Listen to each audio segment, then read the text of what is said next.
एक छोटे से गांव में रघु नाम का एक लड़का रहता था। वह पढ़ाई में बहुत होशियार था, लेकिन उसके घर की आर्थिक स्थिति बहुत खराब थी। उसके पिता एक किसान थे और साल भर की मेहनत के बाद भी मुश्किल से घर का खर्च चल पाता था। रघु को पढ़ने का बहुत शौक था। स्कूल की किताबें तो वह जल्दी ही खत्म कर देता और फिर गांव के पुराने पुस्तकालय में जाकर नई किताबें ढूंढता। लेकिन वहां की ज्यादातर किताबें फटी पुरानी थीं और कई बार उनके पन्ने भी गायब होते। एक दिन उसे एक पुरानी डायरी मिली।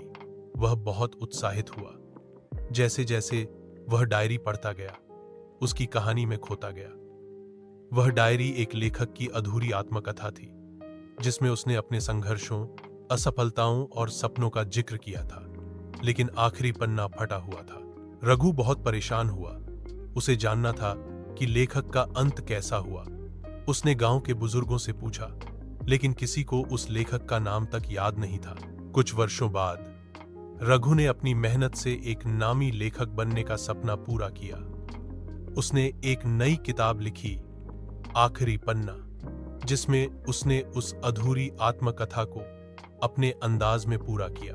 उसकी किताब बहुत लोकप्रिय हुई। एक पाठक ने उससे पूछा, क्या आपको सच में पता था कि लेखक का अंत कैसा हुआ?